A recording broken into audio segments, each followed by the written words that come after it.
Podcast on an ethical dilemma. So it's going to fulfill a requirement for a philosophy and ethics and leadership class at Baylor University, where I am a doctoral student. Hi, Courtney. How are you Hey, doing today? I'm great. How are you? Good. So, I know we talked before we got on this podcast to kind of just get an idea of what we'll be talking about. And from what you're saying is that you want to discuss an ethical dilemma that you have. Yeah. So at my school, I currently have this dilemma that's been going on since the beginning of the school year. So I really just want to talk about it and see what kind of situations and solutions that we can maybe come out with. Okay. Um, so I think we should start by uh talking or defining what is ethical dilemma. Right. So an ethical dilemma is when you have a problem that doesn't really have a clear solution. So either way, whatever solution you choose, you're going to end up kind of harming one of the groups, no matter what.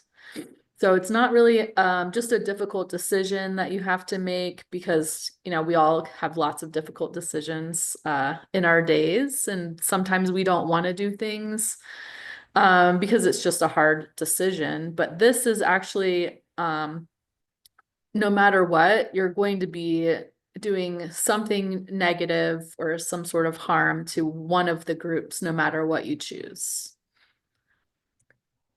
Oh, that's a tough one. Okay. So thanks for defining that for us.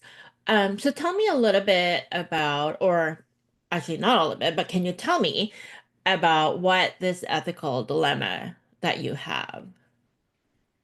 So, in my math class, I have a disruptive student, and he is screaming. He's out of his seat. He's hitting students or kicking them sometimes. He like wanders around the room like he's like at a rave. Or he might be like throwing things at people like across the room, like water bottles. Um, and when he's in there, I have a really, really hard time teaching the other 21 students because he is doing these things the entire time. Um, and it's kind of a funny situation because he and I actually get along really well. Like he's a funny kid, he's caring, he's never said anything disrespectful to me ever. He's like asking about my family. He met my youngest son, and who broke his wrist earlier this school year. And he saw him with his cast on. And so he's always asking me, like, is his wrist better? Is he able to play basketball again? Like this, he's like genuinely concerned about my kids. And he also noticed that my son Ethan has hearing aids, and he's like genuinely asking questions about what happened or like, what kind of hearing loss he has, like just to kind of learn about it. Um, so he's very comfortable with me, and he's like actually concerned about, my life and things like that. So it's not like he's like cussing me out and being disrespectful to me all the time, which is usually what these big students who are like disrupting my class that much are usually cussing me out also or calling me That's names. horrible. Well, you're in middle school, you know how that goes. Life Um, in middle school, you're right. but I think that our actual like really great relationship makes this dilemma harder for me because we do actually have a really good student-teacher relationship, but I cannot teach the class when he is awake. Um, so I usually either ask him to go to sleep, or sometimes I just put him out in the hallway and like let him do whatever he wants. Because that's really the only way that I can teach the class. Um, but like either way, like if he's in the hallway or he's asleep, he's not learning anything. But if he's in the classroom and he's awake, nobody's learning anything. Hmm. So that's where this like dilemma is stemming from. Um, so that is a big one, because you're looking at what's best for one or what's best for most, actually, right? Right. Yeah. And I really like this one. It's not like he's cussing me out all the time. That does make it harder. Um, so explain what your role is in this dilemma. So I am the math teacher, like the general education teacher. But I also have a master's in special education. So I do know a lot about, working with students in special education, that this student is a special ed student. And I've been teaching for almost 20 years. So this is not my like first time teaching or dealing with students like this. Um, so I have lots of like tools to work with students like this. And like every year, like my students are scoring at the top percentile in the state, including special ed students. Um, so which is kind of unusual. I don't know about at your school, but our special ed students, typically are not even meeting their Oh, absolutely. expectations for growth, Yes. let alone exceeding them. So since I've been at this school, all of my students have met or exceeded their growth. And I've even had a couple students who've gone from like years behind grade level to actually like passing their end of year test in like Wow, a that's pretty one amazing. year span. So, I mean, I'm just saying this to show you that like I have this years, I have the experience, the skills, and like proven success with this group of students. But at the end of the day, I am the one making this decision. Hmm. Um, so are there any other decision makers or main players in this dilemma? So I'm co-teaching with a special education teacher. So we're both special ed teachers, I guess. And she's also been teaching for over 20 years. So she and I really work closely together to support all of the students in this class. And she's actually one of the best special education teachers I've ever co-taught with. So she really brings a lot to the table in terms of behavior and academic support for the students. And so she and I talk a lot about this class and about this student, um, trying to figure out what our other solutions might be.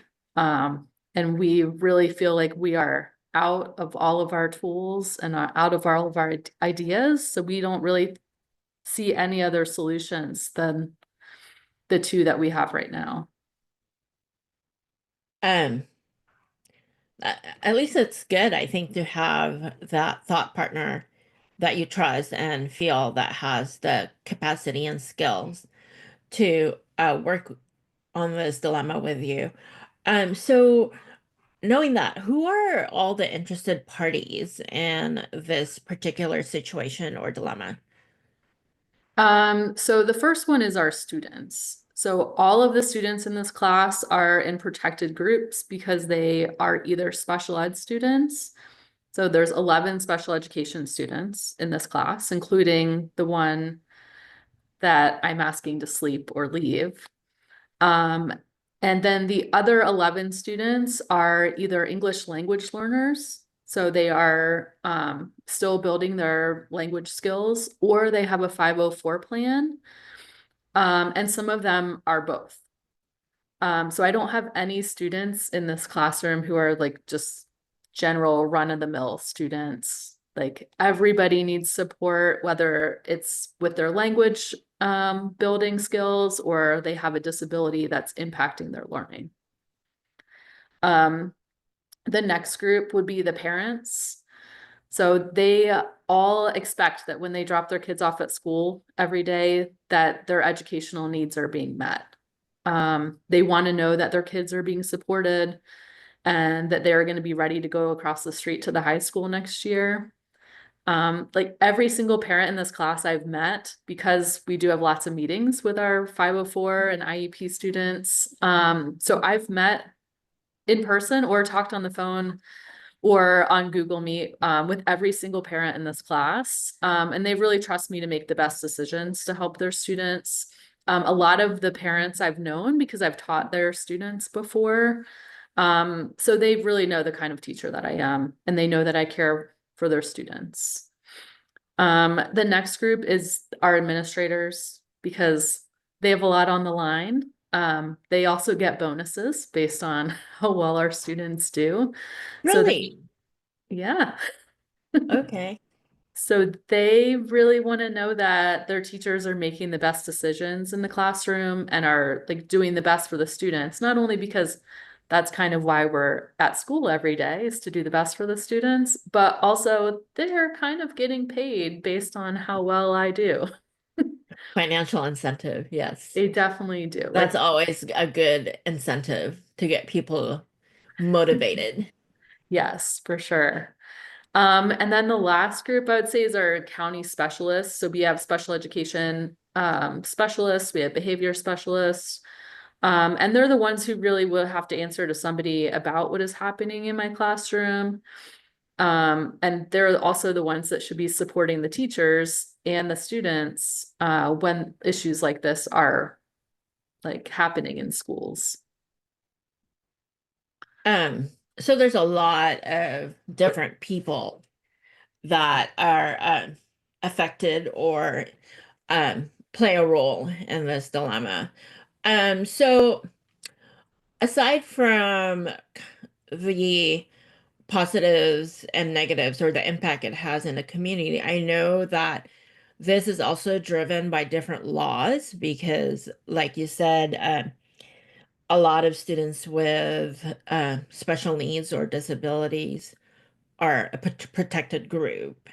So tell me a little bit about what are some of the laws that um, is supporting special education, and if you could just kind of give us some details on how that law or laws impact this dilemma.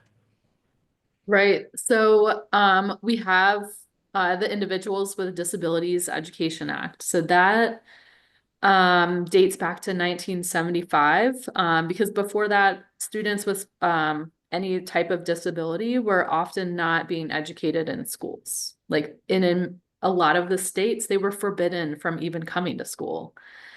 So laws were passed, and it requires that schools are providing a free and appropriate education for all students with disabilities. So each student with a disability that is affecting their academic performance has something called an individual education program. We call them IEPs to make it easy. And in North Carolina, they call it an education plan. But this is just saying like who is providing them the support that they need, where they're getting the support that they need, when it's going to be happening. It also talks about like modifications or accommodations that the students are going to be getting, whether they need shortened assignments or whether they need extra test time. They might need a student, like a test read aloud to them. So all of these things are being laid out in their IEPs. Um, it also talks about the least restrictive environment. So this is about providing them services in the place that is not going to restrict their growth. So for some students, this is in the general education classroom. So with a general education teacher, sometimes supported with a special education teacher. Other students go out for a separate setting. So they might be in a small group that just has special education students. They might even be going to like a completely different school if they need that kind of support. So all of these things are laid out in there. At our school, we are not really providing the continuum of services that we should be, and that is true of all of the schools in North Carolina. For some reason in middle school, it kind of falls apart a little bit and then picks back up in high school. I have no idea why that happens that way, but it's just how it happens. So at our school, we have inclusion which is where this student is, where it's a co-taught class with a general ed and special education teacher. We have a resource classes, which are small groups, but we don't have anything other than that. So, which is also kind of a problem in this dilemma because we don't really have another option that might be a better fit for this student. In North Carolina, we also have something called the PRC 29, and that provides behavior support funds so that we can add behavior support specialists in our schools to try to keep the really high needs students in a traditional school setting rather than sending them to like a higher, like outside into a different school. So this student is part of the PRC 29. So he has 2 extra behavior support specialists. We collect data on him every day, and we have to meet with the county support specialists who are running like these funds. So we meet often on this student. And he actually was at a separate school last year, and then has come back to our school this year. So basically, it is legally our job to provide an education for him, which is making this dilemma even harder. What was the program he was in before?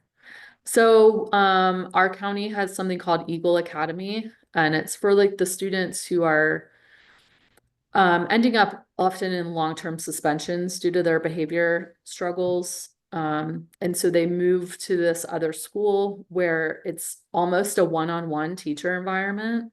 Mm-hmm. And they have more behavior support. There's therapists over there. They just have like the whole support team there all the time, working like pretty much individually with the students.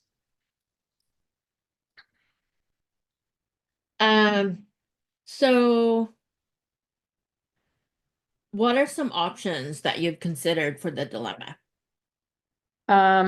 Right now we have only been able to come up with 2. It's either having him sleep in class or putting him in the hallway. And then that provides me an opportunity to teach the rest of the class, or we just keep him in the classroom and nobody learns. Like we don't see another solution other than either him sleeping and everyone learning, or him being awake and nobody learning. Yeah, that's a tough situation to deal with. That is a real dilemma because no matter which way you go, somebody isn't getting what they need and deserve. Right. So, um, tell me a little bit about um, well, any other stakeholders that you've spoken to that might have suggestions or alternatives to the 2 that you already have. Yeah, so I've brought this to pretty much everybody that I know. Um, I've talked to um, I've talked to our administrators, I've talked to the other special education teachers in the building. I have talked to our behavior specialist. I have talked to the county person who we have meetings with every week. And I have talked to the student's mom often to try to come up with a solution to this because I think that she knows that I want to be able to teach her son, but she also totally understands that I'm obligated to teach the other 21 Mhm. students. So I've really tried to bring in everybody to come up with some alternatives and other solutions to this, but we haven't found any yet. Yeah. Like I said, I don't know how I would answer this dilemma as well. Um, so I know that you've had this student for a while now, but what are some strategies or what have you already tried with this student aside from telling him to go to sleep? Yeah, so we have tried the special ed teacher and I have tried splitting the class up to see if, where she takes half and I take the other half, like into separate rooms, like seeing if maybe he's just overwhelmed by being in a classroom with 22 students. We have tried to provide some like positive incentives where he's like getting food or he gets to go hang out with somebody that he really likes. Like we've got one of our behavior specialists, played college football and he really like idolizes this guy. So he like loves going to spend time with him. So we have like set it up. Like if he has a good day, if he follows instructions, if he like attempts doing some work with us, he'll get to go and he'll get his preferred activities basically, or he'll get a snack. He really likes food. Yeah, he's So, food motivated. How has that yeah. worked though for him? Um, we haven't had any success with it. Like he likes food, he likes going to see this guy, but it hasn't been enough to keep him consistently not disruptive in class. Um, and we've tried like Jenny just working with him one-on-one, Mhm. or me just working with him one-on-one because we do have a good relationship, but he he just won't do it. Um, so we're not really sure where to go from here. So you gave me two options that you were talking about. If you had to make a choice, like if I said, "No, Courtney, you got to tell me right now. What are you deciding?" Um, which one would you choose? So like I ask him to go to sleep every day in class. Um, That's a very interesting option, I suppose. But can you tell me, like, can you, if let's say I was the superintendent and I walked in and your student is taking a little nap, how would you defend that decision? Because I'm gathering it's not going to be a very popular decision. yeah, so I actually have run this by my administrators and I've run it by the district person, and they they even said, like, Courtney, we have no idea what else you would do at this point because they feel even that I've exhausted like everything that I could possibly do. And at the end of the day, if I can't teach one student, but am still able to teach 21 students and provide them all of the things that they need to be able to grow and learn, then I feel okay about that. Because if I'm not teaching and if he's awake, I'm not teaching 22 students because Mhm. he's not going to be learning either, and he's, you know, disrupting the abilities for me to teach and them to learn for everybody. So, I really feel confident that um that the superintendent would support my choice because he wants as many students to learn as possible. And if I'm giving up the one to teach 21, I think that he would be okay with that. Yeah, that actually makes, when you put it that way, it makes sense. It makes me think of like you're really weighing out your options and weighing out the benefits, right? And I think I do agree with you, and I think most people would with the decision that you make that either you help 21 and the 22nd person isn't, getting uh, the learning, or none of them. So I totally get what you're saying. And I think that you've left our audiences with something to think about. Um, so I just want to, before we wrap up, I just want to say thanks so much for spending your beautiful Sunday or Saturday morning to help us kind of understand the situation because I'm sure that it happens all over the country. Yeah, I've been, when I was researching, like other options and what is everyone else doing about this type of problem, that people are having this issue, all over the country because there isn't enough support for our special education students. There's lots of kids who have experienced trauma and so I know I'm not alone in having to deal with this dilemma. And I've looked at it, read blogs of teachers and parents and administrators, and so I just feel good about my choice, and I feel like hopefully maybe this will help somebody else making that choice too. Good. Well, thank you so much, and I wish you a great day and a great weekend. Thank you.